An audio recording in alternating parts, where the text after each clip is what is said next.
What the f-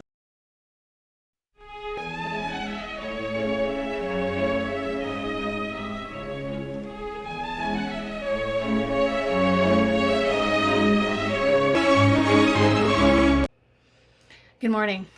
Welcome to Sound and Fury Book Reviews. This is Proust Reflections. This is Book 3, Part 6, so page 521 to 620 in my version. I'm very tired today. I'm a little bit under the weather, so just ignore that. I wish I could do what that guy in the background is doing over there. Having a little snooze. So this week was filled with socialization. Not for me, for Marcel. They're still in lockdown here.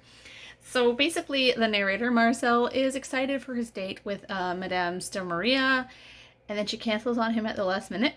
This destroys him. He is just bereft at this because he was so looking forward to some intimate times, I guess.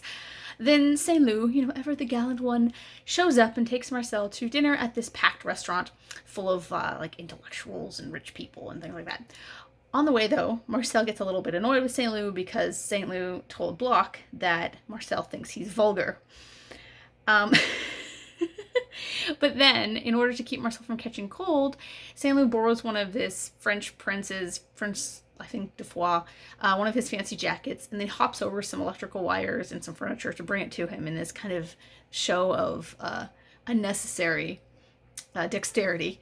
So these two kind of juxtaposed examples of Saint-Loup's character kind of show how he can be a bit of an idiot socially, but he's also, and unthinking, but he's also extremely caring and, gallant. So I can understand why Marcel, clearly has a thing for Saint-Loup. After this, Marcel goes to the Guermantes party. He looks at a bunch of Elstier's paintings because they have a whole room full of them. He holds up the dinner because he spends too long looking at the paintings. He's introduced to some people. Then he goes in a long explanation of the Guermantes and their status in society and kind of how they operate as a family. It's kind of boring. So that's kind of it for what happened this week in the book, because it's a lot of just talking about the Guermantes and a bunch of rich people, and I'm just like, give me more of Saint-Loup jumping over the wires. So there's a couple moments, though. So due to a misunderstanding with the Baron de Charlus, my favorite person, Bloch left us, exhausted and broken, like a man who has been trying to mount a horse which is constantly on the verge of bolting, or to swim against waves which continually fling him back on the shingle, and he did not speak to me again for 6 months. This made me laugh. All I pictured in this scene, though, was like Elsa from Frozen 2. I watched that a lot because I have a toddler. But just for some reason, that's what came to my mind. There was also an interesting reference made to Germany and Morocco. So at this point in history, obviously, we know that World War I is building. It's starting to brew. I mentioned the Sleepwalkers book a couple of videos ago, and so this is kind of part of it. So this specific reference was regarding one of the two Moroccan crises that happened pre-World War I. Basically, the Kaiser, the German leader, wanted to disrupt this Anglo-Franco Entente that was happening, that was created around 1904. And they didn't really create this to exclude Germany, but they wanted to kind of cement their colonial efforts in North Africa. And they did this kind of, they teamed up, basically. Germany was pissed that they weren't included, so the Kaiser put on this big show of aggression and support towards Morocco, claiming it should be, its own nation and all this stuff, even though he probably didn't really care about that at all. It was just a way to, get back at England and France. It eventually led to the showdown between Germany and France, which was the second crisis, and this involved a whole naval blockade, things like that. So then Proust says about this whole thing, he doesn't say this whole thing, this is just history, but, Robert makes reference to possibly going to Morocco, and that would be why he would be going. It's probably to deal with either the first crisis or the second. And then Proust says, you have only to think what a cosmic thing a war would be today. It'd be a bigger catastrophe than the flood and the Gotterdammerung rolled into one, only it wouldn't last so long. Yeah. Little do you know. There's so many comments about, during the war, people saying, oh, it'll be my Christmas, all this stuff. So it is it's very sad how long it lasted and how many people died in it. But it is interesting looking back more than 100 years to see kind of what led to this war and the impacts it had in society.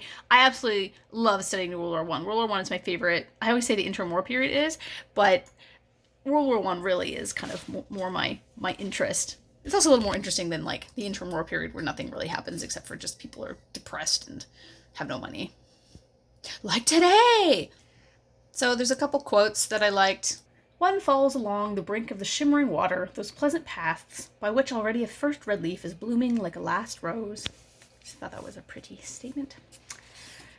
He says, but we never learn because we lack the wisdom to work backwards from that particular to the general, and imagine ourselves always to be faced with an experience which has no precedence in the past.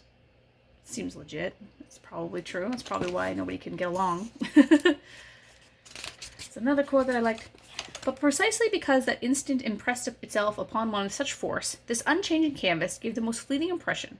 One felt that the lady would presently go home, the boats drift away, the shadow change place, night begin to fall, that pleasure comes to an end, that life passes, and that instance, illuminated by the convergence at one and the same time of so many lights, cannot be recaptured. So he's talking about paintings there, how paintings can capture a moment in time, and how when we look at these paintings, even though they are a moment in time, we are aware that, you know, life goes on after them. And I think he's trying to say that the most impressive paintings are ones that convey that idea, that make you think about what's going to happen next, that you realize they are like a moment that's captured. And I like that.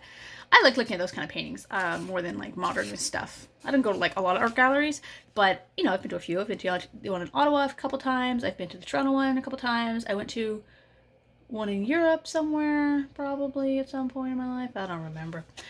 One more quote.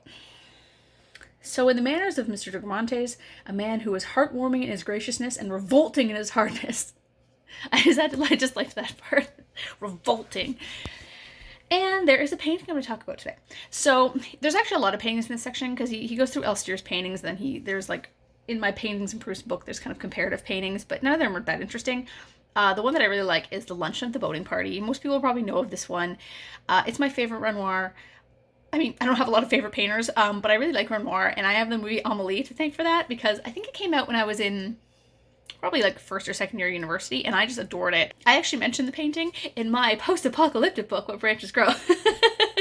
They find an old, like, because you can get like those cheap prints of like Renoir and stuff, and the couple in my book, they find one in like an old abandoned house, and they're looking at it and they're like, imagine life like that, because they live in like in a post-apocalyptic wasteland. Anyway, I like Renoir, and I like Proust, and I like post-apocalyptic wastelands. Anyway, thank you for watching. I hope you have a good weekend. Bye.